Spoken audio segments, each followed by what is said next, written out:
Bem-vindos de volta, meus caros. Seguimos aqui no estudo da Lei Henri Borel com as suas principais observações, com as suas principais repercussões no cenário jurídico penal, tá? Acabamos de destacar aqui o papel, a importância do delegado de polícia ali nesse primeiro atendimento, né, às situações que envolvam violência doméstica e familiar contra menor. Agora, avançamos para o estudo do ponto que trata das medidas protetivas de urgência, tá bom? Então vamos lá, doutores. A lei Henri Borel, seguindo a nova lei, ou melhor, seguindo a Lei Maria da Penha, o que ela faz?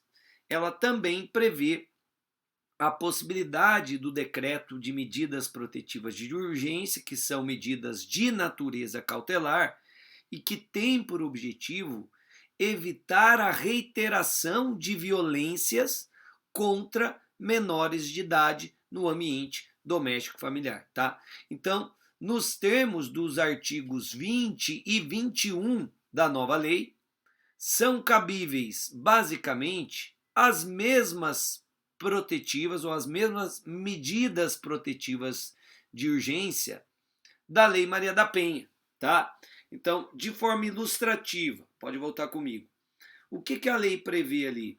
A possibilidade do afastamento do agressor do lar, a possibilidade dele não manter qualquer tipo de contato com a vítima, e aí não só contato pessoal, mas também contato por meio de telefone, e-mail, aplicativos de comunicação instantânea, a possibilidade de ser caçada aí a posse de arma de fogo, né, inclusive com apreensão, eventualmente até da arma de fogo, se porventura o agente se valer da arma para a prática de crime, a possibilidade da concessão de alimentos provisionais, então percebam algumas medidas protetivas que fogem até da esfera ali da área criminal, enfim, são basicamente as mesmas medidas protetivas de urgência da Lei Maria da Penha, mas agora, evidentemente, com foco nos menores de idade, crianças e adolescentes, tá? Tais medidas, doutores, podem ser provocadas pelo membro do Ministério Público, tá? Pelo delegado de polícia. É interessante porque a Lei Maria da Penha ela não prevê expressamente a possibilidade do delegado de polícia provocar as medidas protetivas de urgência, né? Via de regra, elas são requeridas pela própria vítima, mas agora a Lei Henri Borel ela cita o membro do MP, o delegado de polícia, bem como, e como não poderia deixar de ser, o conselho tutelar do menor e ainda qualquer pessoa que atue em favor da criança ou do adolescente, tá? Eu, particularmente, doutores, considerando que a própria lei ela impõe aí a obrigação, o dever todo cidadão, de contribuir ali para a prevenção e a repressão, o combate à violência doméstica familiar contra menores, considerando que a lei ela exige essa postura, o que é inclusive fomentado por tipo penal incriminador, como veremos, que exige ali que qualquer pessoa que tome ciência de uma violência contra criança ou adolescente comunique o fato às autoridades competentes, tá? Então, por tudo isso, ao que me parece, qualquer pessoa teria legitimidade para provocar as medidas protetivas de urgência em benefício do menor vítima de violência doméstica, tá? Item 3.3. As medidas protetivas de urgência previstas na lei, elas poderão ser concedidas de imediato pelo juízo competente, independentemente da oitiva das partes e da manifestação do membro do MP, tá?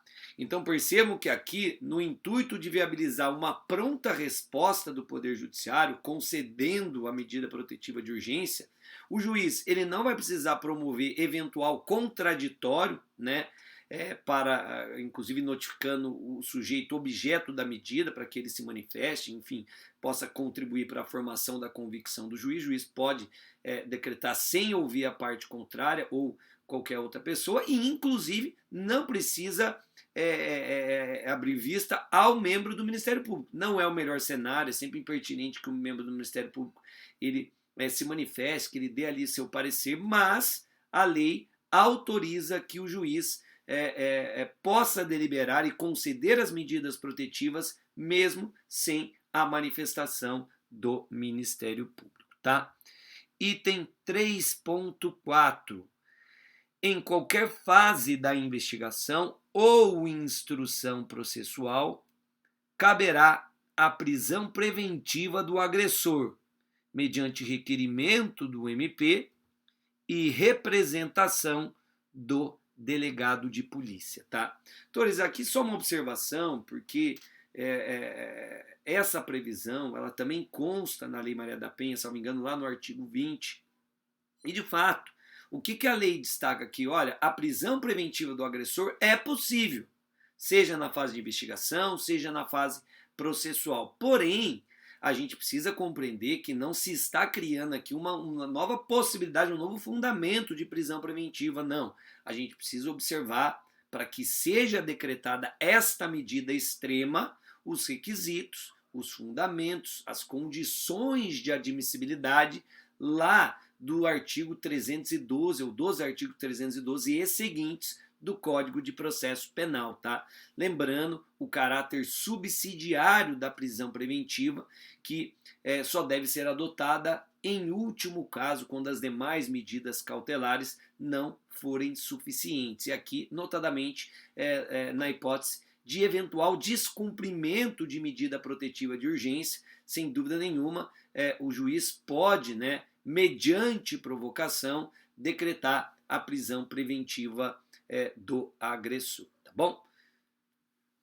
Avançando, ponto de número 4, doutores, aqui um dos pontos mais polêmicos da lei Henri Borel, tá? A lei, ela afasta a lei 9.099 de 95, mais uma vez, seguindo a linha da Lei Maria da Penha, a lei Henri Borel, ela afasta a lei 9.099, volta comigo, que, como vocês bem sabem, é a lei dos juizados especiais criminais e traz ali vários institutos despenalizadores. Então é uma lei extremamente benéfica a autores de crimes de menor potencial ofensivo.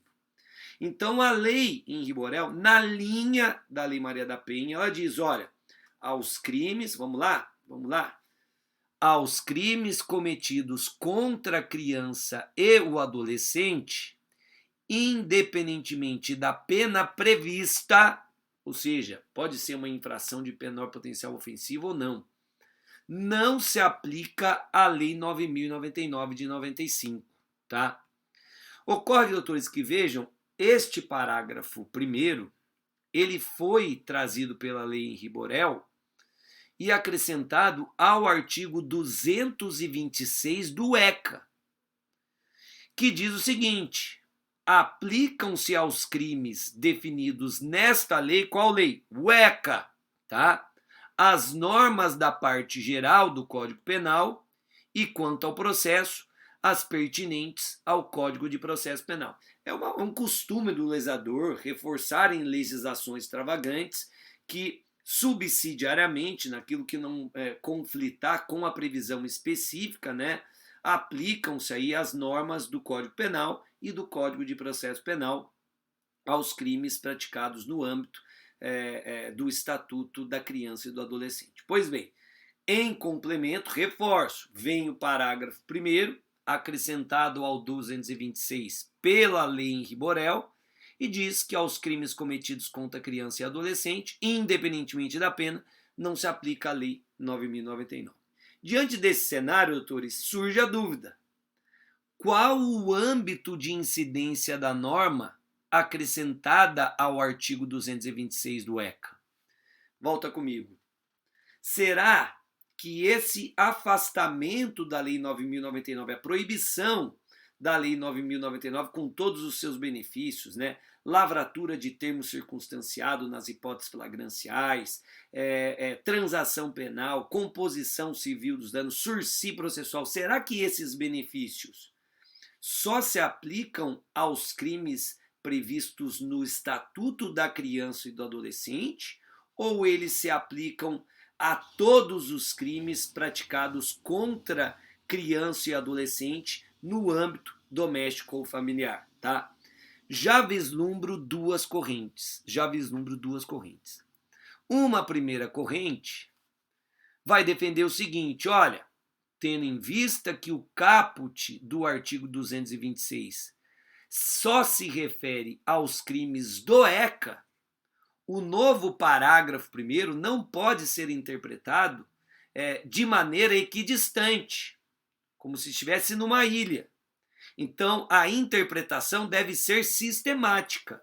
E se o caput do 226 só se refere aos crimes do ECA, logo, este rigor trazido pela lei Henri Borel só se aplica aos crimes previstos no ECA, no Estatuto da Criança e do Adolescente, não incidindo, não se aplicando para outros crimes previstos no Código Penal e legislações extravagantes, tá? Doutores, são vários os crimes, como a gente já pontuou, que podem caracterizar violência doméstica ou familiar contra criança ou adolescente, né? Para além dos crimes previstos expressamente na lei Henri Borel, nós temos também outras figuras, seja no Código Penal, legislações extravagantes, mas notadamente no Código Penal, eu cito os crimes de maus tratos, eu cito os crimes de abandono, né? Abandono material, abandono intelectual, abandono de incapaz. São todos esses crimes que, se praticado no ambiente doméstico familiar, exigem ali os mecanismos de proteção trazidos pela lei Henri Borel, entre eles, a norma aí acrescentada ao artigo 226, que proíbe a incidência da lei 9.099 nos crimes praticados nessas condições, dessa natureza, né? Ou seja, nos crimes de violência doméstica familiar contra menor de idade, tá? Então, eu particularmente sou adepto de uma segunda corrente, que vai dizer, ó, em respeito ao caráter protetivo da lei 14.344 de 2022, que é a lei objeto aqui do nosso estudo, a norma se aplica a qualquer crime praticado contra criança ou adolescente em um contexto de violência física, psicológica, sexual, patrimonial ou institucional, né, em que a violência seja praticada em um contexto, insisto, de vulnerabilidade, tá? Então, havendo crime praticado em um contexto de violência, seja ela qual for, no âmbito doméstico ou familiar, aplica-se os rigores da lei 14.344. Logo, resta afastada a lei 9.099. Então, o autor do crime não terá direito aos benefícios da lei 9.099. Então, se o sujeito pratica o crime de maus tratos ou, um caso mais emblemático, um crime de abandono intelectual, ele faz com que o filho, ele permite com que o filho não frequente a escola, né, de maneira bem objetiva. Então, o pai passivamente deixa o filho sem estudar. Vejam que essa é uma violência psicológica clara, praticada pelo responsável legal em prejuízo do seu filho. E o crime de abandono intelectual, ele é punido de forma muito branda, salvo engano, a pena máxima é de 1 mês. Então o crime é muito brando. E é um crime praticado de forma permanente. Então, enquanto o pai deixa de matricular o filho aí na escola, deixa de prover, viabilizar o seu estudo, ele segue violando o ordenamento jurídico, ele segue praticando o crime. Então, por se tratar de crime permanente, doutores, percebam, cabe inclusive prisão em flagrante, tá? Então, à luz do meu entendimento, tá? Eu sigo a segunda corrente, considerando que esta regra, trazida pela Lei 14.344, a Lei Henri Borel, essa norma, ela afasta a incidência da Lei 9.099 para qualquer crime praticado no âmbito doméstico familiar contra criança ou adolescente. Se porventura o sujeito pratica um crime de ameaça, um crime de lesão corporal, e percebam que a lesão corporal leve, ela se transforma em crime de ação penal pública incondicionada, nos mesmos moldes do que deliberou o Supremo Tribunal Federal no âmbito da Lei Maria da Penha, porque foi a Lei 9.099 que transformou a lesão corporal leve em crime de ação penal pública condicionada à representação. Se a lei Henri Borel afasta a incidência da Lei 9.099, automaticamente a lesão corporal leve volta a ser crime de ação penal pública incondicionada. Como também não pode ser lavrado termo circunstanciado na hipótese flagrancial, o crime deve ser apurado por inquérito policial, nas hipóteses flagranciais cabe prisão em flagrante. O delegado de polícia deve decretar prisão em flagrante. Percebam, doutores, que se você se pautar pela primeira corrente, o próprio crime que vamos estudar na sequência de descumprimento de medida protetiva, esse crime, como ele está previsto na Lei Henri Borel e não no ECA, percebam que a regra em questão também não valeria para ele. Então, os benefícios da Lei 9.099 poderiam ser aplicados ao autor do crime de descumprimento de medida protetiva, tá? O que, a meu ver, vai totalmente de encontro com o aspecto protetivo da lei. A lei quer proteger o menor, quer proteger a criança ou adolescente vítima de violência doméstica ou familiar. Logo, sem dúvida nenhuma, a norma ou a interpretação que melhor atende aos interesses do menor, né, é a segunda corrente. Daí porque em qualquer crime, seja no Código Penal, seja no ECA, seja em outra legislação, qualquer crime praticado em um contexto de vulnerabilidade doméstica ou familiar vai dar ensejo aos rigores da Lei Henri Borel e, naturalmente, inviabiliza a incidência dos benefícios da Lei 9.099, tá? Item 5. Então vamos lá, item 5. Proibição de penas de caráter financeiro. Proibição de penas de caráter financeiro. Aqui, novamente, o legislador reproduzindo o mesmo rigor da Lei Maria da Penha. No seguinte sentido, acabou com aquele negócio de que para bater em criança, para praticar violência aí contra a criança, basta pagar. Não, a lei veda qualquer sanção que seja única e exclusivamente de caráter financeiro, tá?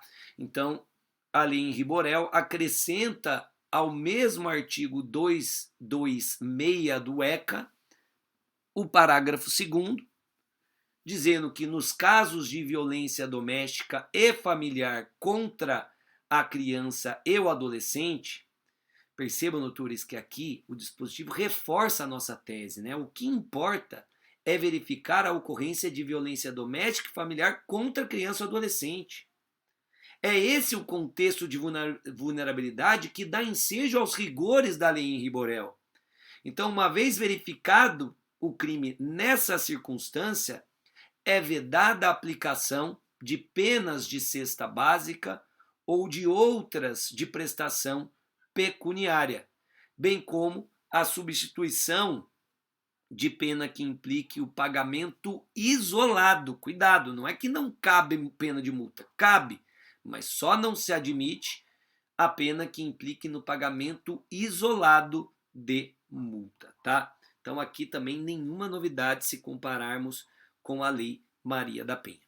E aí, já caminhando para o final das nossas observações, a gente ingressa efetivamente aqui na parte dos crimes em espécie, né? A lei, ela traz dois crimes, duas normas penais incriminadoras que constituem novatio legis incriminadoras. Temos uma infração penal nova.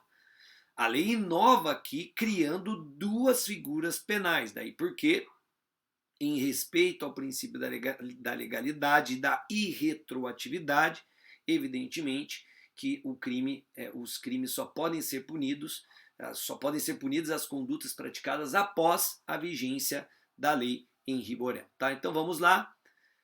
Artigo 25 da lei trata do crime de descumprimento de medida protetiva de urgência. Tá?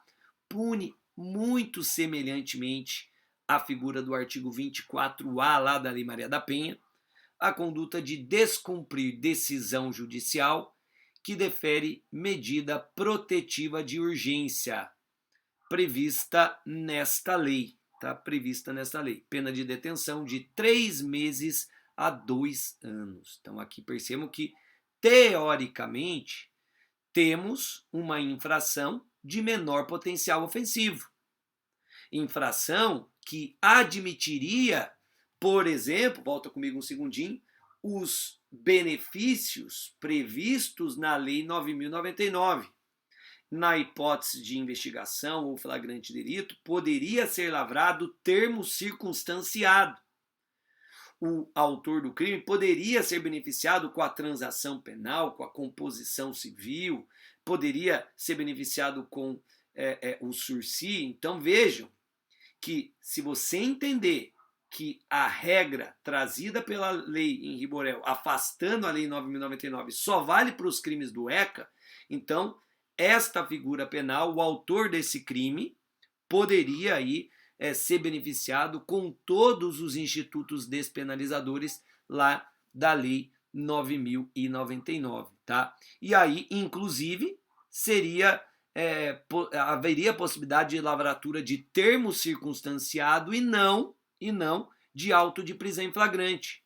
E aí, de novo, a gente reforça a nossa tese, porque vejam o que diz o artigo 25, parágrafo 2º, na mesma linha do crime lá do artigo 24A da Lei Maria da Penha.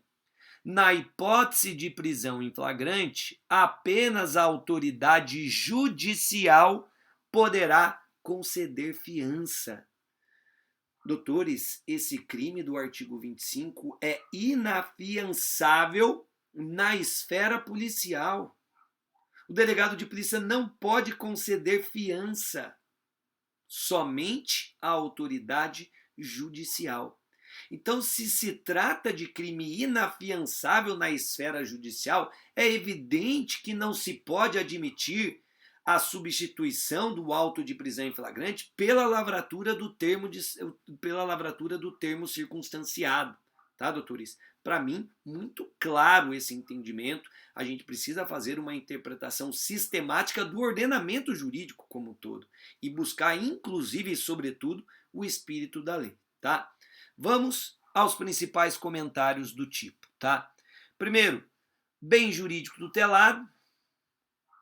O direito fundamental protegido pelo tipo penal em estudo é, primariamente, a observância das ordens judiciais.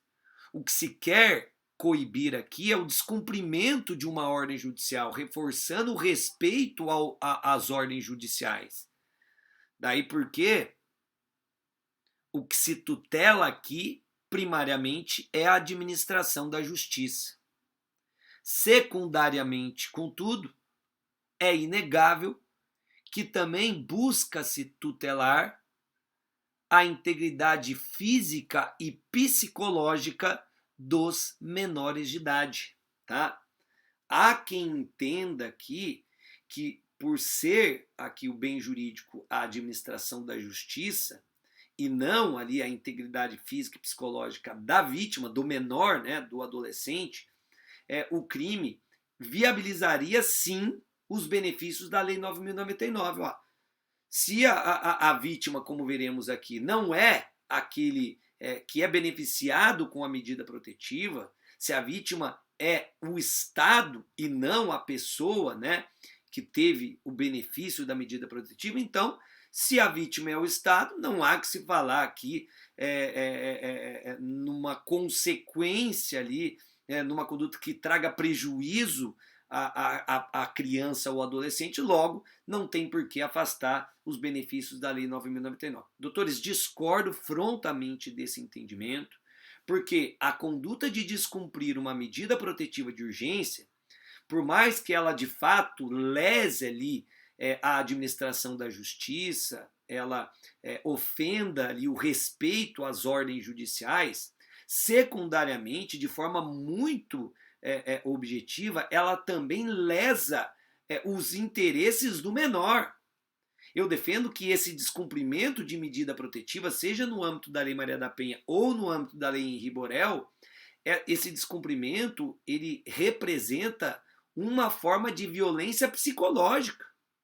Então a vítima ali que é beneficiada, a pessoa que é beneficiada com a medida protetiva, ela se sente mais vulnerável ao perceber que o autor, o agressor, ele não desrespeita uma ordem judicial, existe, portanto, um receio causado pelo descumprimento dela ser novamente agredida, dela sofrer com novas formas de violência. Tá? Então, para mim, há toda evidência, o beneficiado, né, com a medida protetiva também é uma vítima neste crime. Tá? Então, secundariamente, também se tutela a integridade física e psicológica dos menores de idade. Tá? Então, ficou fácil com relação aos sujeitos do crime.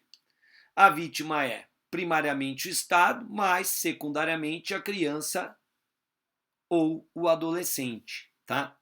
Com relação ao sujeito ativo, aqui, doutores, estamos diante de crime próprio.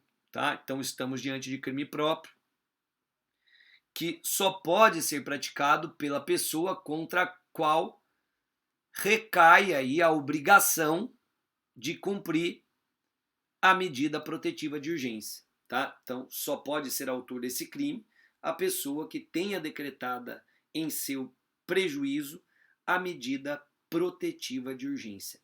É possível aqui coautoria ou participação, doutores? Nós entendemos que sim, tá? Qualquer pessoa que concorre para esse descumprimento pode ser responsabilizado pelo crime, tá? Mas o crime exige essa qualidade especial por parte do autor, que tem que ter, tem que ser essa pessoa ali que tem a medida protetiva decretada em seu prejuízo, tá? Uma importante observação aqui, já adiantando o nosso estudo, se refere ao elemento subjetivo do tipo. Porque para que nós tenhamos o crime, é imprescindível que o agente tenha ciência de que a medida foi decretada em seu prejuízo. E com a ciência, ele ainda assim atue de forma indiferente, descumprindo a ordem judicial. Tá? Tipo penal objetivo, a conduta punida é a de descumprir. Descumprir o que, Sanini? A medida protetiva de urgência. Vejam aí, então voltando aí no tipo penal, pune-se a conduta de descumprir decisão judicial. Sanini, mas se o agente descumprir uma medida protetiva de urgência que impõe o afastamento cautelar do agressor do lar, sendo que esta medida foi decretada não pelo juiz, mas pelo delegado de polícia, vai haver o crime do artigo 25? Resposta negativa, tá, doutores?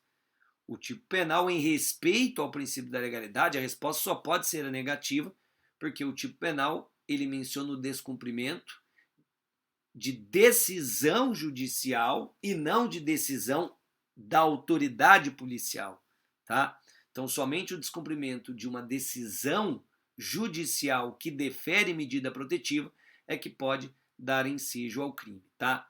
E tem que ser medida protetiva, acrescento, prevista na lei em riborel.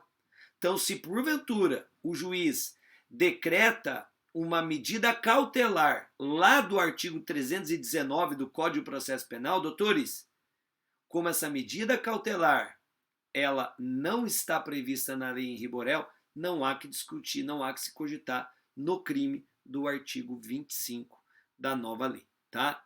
Doutores, para a gente fechar aqui o estudo, vamos a uma avaliação aí das últimas previsões ali do próprio artigo 25, tá?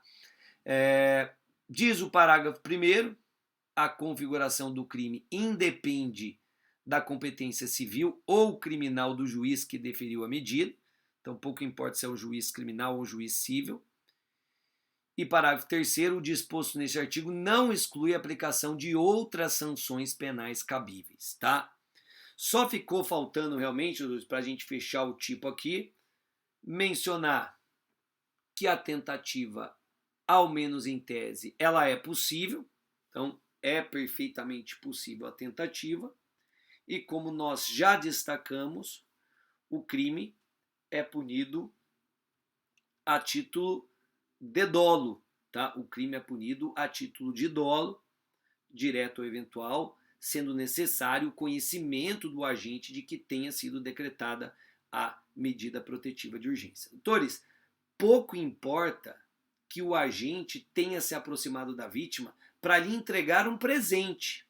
Se foi decretada a medida protetiva que impunha o afastamento, a proibição de se aproximar da vítima, da criança ou do adolescente, ainda que a pessoa se aproxime, o pai se aproxima do filho para entregar um presente, vai caracterizar esta figura.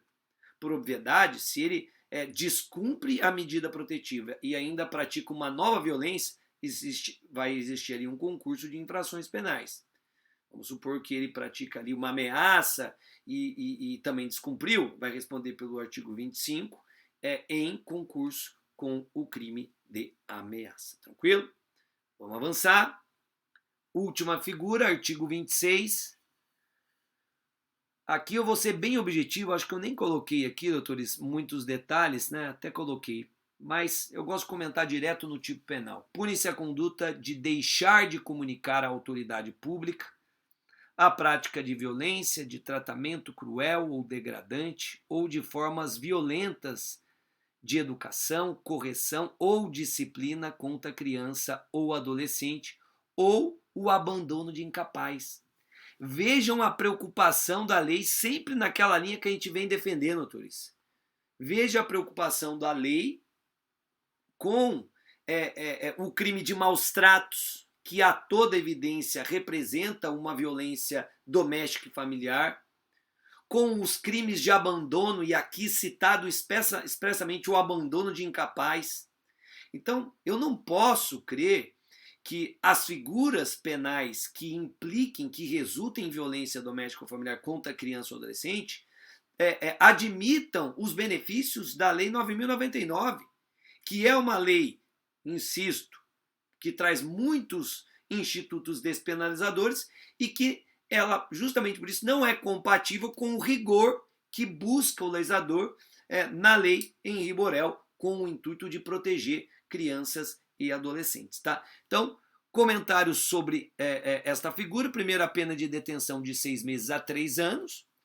Então, percebam que aqui, para o legislador, a conduta é até mais grave, porque o crime de descumprimento de medida protetiva, a pena máxima é de 2 anos, aqui é de 3 anos. Então, a toda evidência, não se admite os benefícios da Lei 9.099, porque o crime nem sequer é de menor potencial ofensivo. Tá? Então, cuidado com isso. Qual que é o bem jurídico tutelado? Aqui sim, doutores, nós temos como bem jurídico tutelado a administração da justiça, assim como a dignidade da criança e do adolescente. Então percebam que a conduta de não comunicar às autoridades uma violência doméstica familiar contra criança ou adolescente, essa conduta, num primeiro momento, ela lesa os interesses da justiça em dar uma resposta adequada ao autor do crime, mas, secundariamente, também ofende, avilta os interesses do próprio menor, a dignidade do menor, que está sendo lesada e comprometida com a violência que é praticada em seu prejuízo. Tá? Então, no nosso sentir, o bem jurídico tutelado é a administração da justiça, bem como a dignidade da criança e do adolescente. Tá? Sujeitos do crime. O sujeito passivo do crime, a vítima aqui é o Estado, né? Primariamente o Estado. Secundariamente, os menores que sofrem a violência. Já o sujeito ativo, aqui, pode, numa primeira avaliação, o intérprete pode acreditar que o crime é próprio, que só pode ser praticado, volta comigo, por aquele que tem o dever de cuidado, que é o responsável pela criança ou adolescente. Lê do engano, tá, doutores? Lê do engano. Não por acaso veremos, se este crime for praticado por quem tenha um vínculo de proteção com a criança ou adolescente, nós teremos uma causa de aumento de pena, tá? Então, cuidado, porque o crime aqui é comum e pode ser praticado por qualquer pessoa, tá? O crime é comum, pode ser praticado por qualquer pessoa, tanto que a lei Henri Borel exige que todo cidadão, todas as pessoas contribuam para a repressão de violência doméstica e familiar contra criança e adolescente, tá? E aí podemos avançar para o tipo penal. Pune-se a conduta de deixar de comunicar à autoridade pública competente a prática de violência contra menores de idade. Vamos dar uma espiadinha de novo no tipo? Tá aí, ó.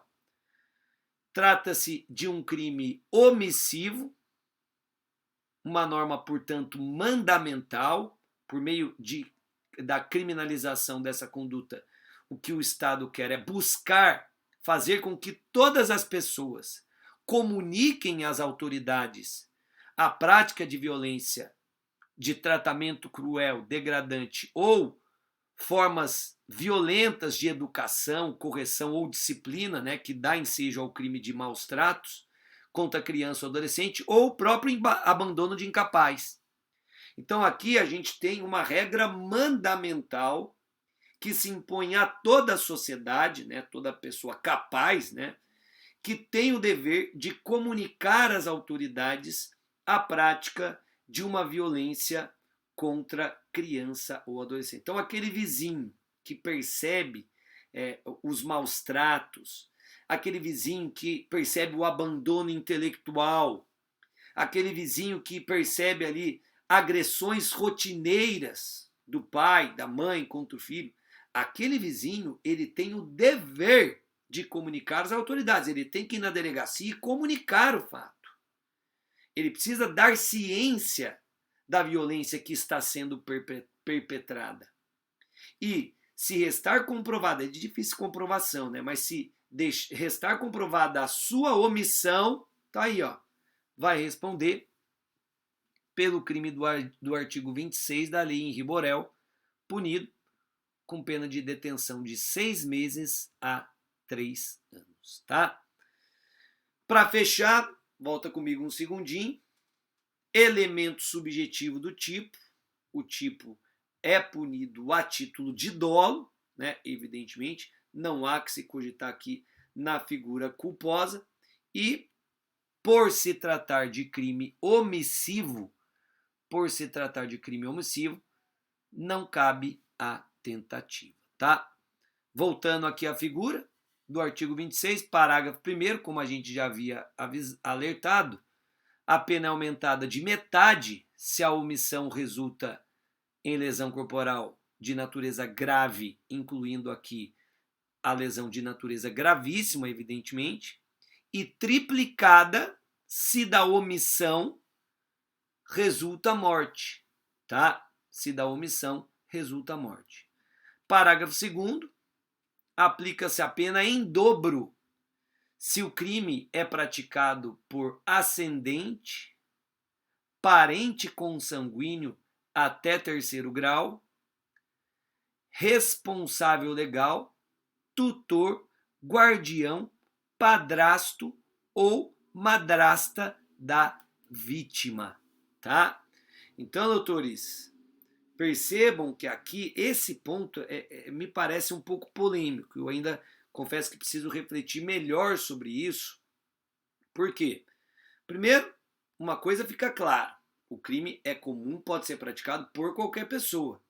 Se for praticado, né, se essa omissão de não comunicação for praticada por alguma pessoa que tem um vínculo aí com o menor de idade, vínculo esse aqui traduzido na lei pela ascendência, pelo parentesco consanguíneo até 3º grau, por ser o responsável legal, né, por qualquer outra previsão, tutor, guardião, padrasto, madrasta, enfim. Percebam que a existência desse vínculo constitui uma causa de aumento de pena, tá? Daí porque o crime, inegavelmente, pode ser praticado por qualquer pessoa, não é crime próprio, tá?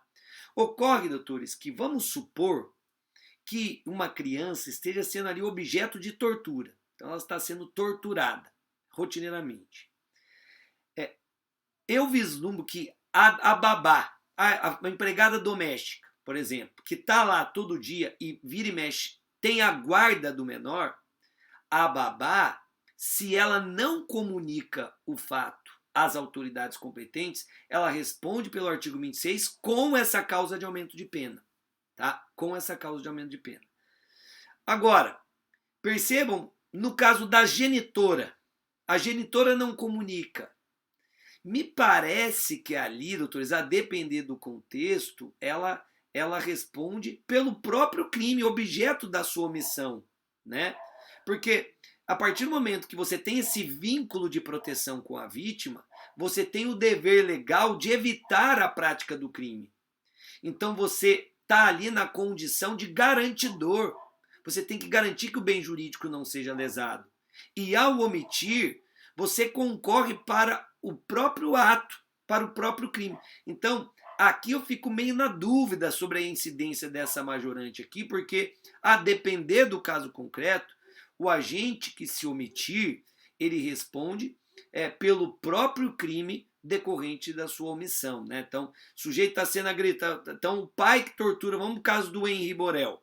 O padrasto está ali torturando a criança rotineiramente. A mãe, ao se omitir, responde pela tortura. Então, a gente tem ali uma omissão perante a tortura, ou, no caso do homicídio, se eu poderia, inclusive, responder pelo próprio homicídio, tá? E aí, subsidiariamente, pelo artigo 26, me parece que se responder pelo crime em si fica incompatível a responsabilização, ainda mais de forma mais grave, por esta figura do artigo 26 da lei Henri Borel, tá? Então, caminhando para o final, destaques finais. Primeiro, e aí focado na parte criminal, né, doutores? A lei qualifica o crime de homicídio praticado contra menor de 14 anos, tá? Então a lei Henri Borel, ela traz uma nova qualificadora para o crime de homicídio, vale dizer, o homicídio praticado contra menor de 14 anos passa a ser um homicídio qualificado, tá? Razão pela qual, considerando que o homicídio é qualificado, naturalmente ele também se transforma ou é elevado à condição de crime hediondo, tá? Então a lei Henri Borel também altera a lei de crimes hediondos, a lei 8.072/90, para destacar que o homicídio praticado contra menor de 14 anos é crime de natureza hedionda, razão pela qual o crime é inafiançável, né? é insuscetível de graça, anistia e indulto. O crime tem ali regras mais rigorosas para a progressão de regime. Como se trata de crime hediondo com resultado morte, o agente não terá direito ao livramento condicional, enfim, todos os rigores, admite-se prisão temporária e com prazo diferenciado de 30 dias, enfim, todos os rigores lá da lei de crimes hediondos se aplicam ao autor deste crime, tá? A lei também acrescenta ao artigo 121, que trata do homicídio, algumas causas de aumento de pena. Então, foi acrescentado ali o artigo 121, parágrafo 2º B ao Código Penal, que diz o seguinte: a pena de homicídio contra o menor de 14 anos é aumentada de, inciso 1, 1/3 até a metade, se a vítima é pessoa com deficiência ou com doença que implique o aumento de sua vulnerabilidade, tá? E eu estou falando da vítima menor de 14, tá, doutores? E, inciso 2, de 2/3, se o autor é ascendente, padrasto ou madrasta, tio, irmão, cônjuge,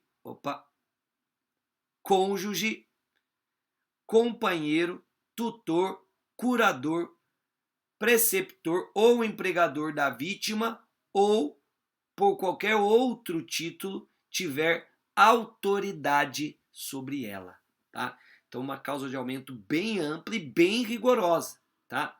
Aí tem uma questãozinha interessante, porque a lei Henri Borel criou essa causa de aumento para os homicídios praticados contra menor de 14, porém o Código Penal, se não me engano, ali no artigo 121, parágrafo 4º, já previa uma causa de aumento para a mesma situação, ou seja, do homicídio praticado contra menor de 14 anos.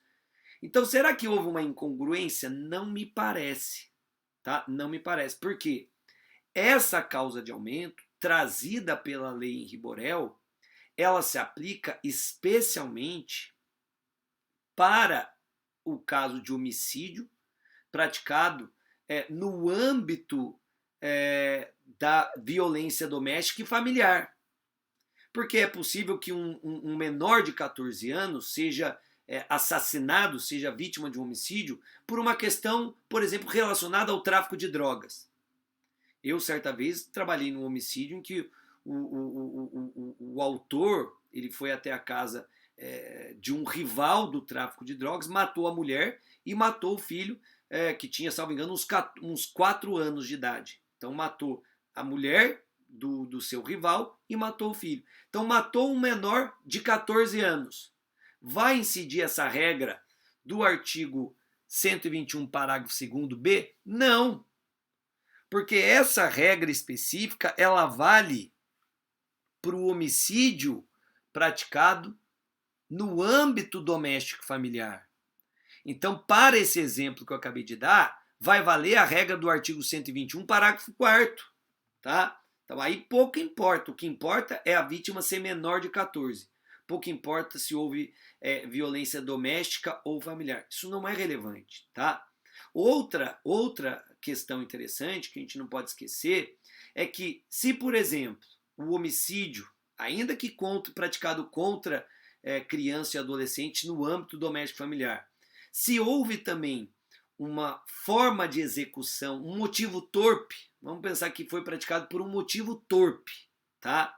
A gente pode, eventualmente, se valer da qualificadora do motivo torpe e aí acrescentar a causa de aumento da violência praticada contra menor de 14 anos. Entendeu? Então, nesse caso, o cenário jurídico seria pior para o autor do crime. Porque ao invés de qualificar o homicídio, volta comigo, pelo fato da vítima ser menor de 14 anos, eu vou qualificar o homicídio pelo motivo torpe.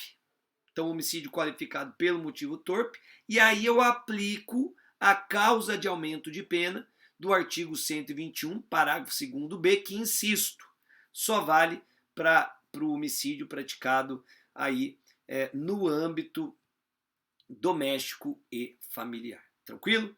Doutores, essas são as nossas primeiras considerações.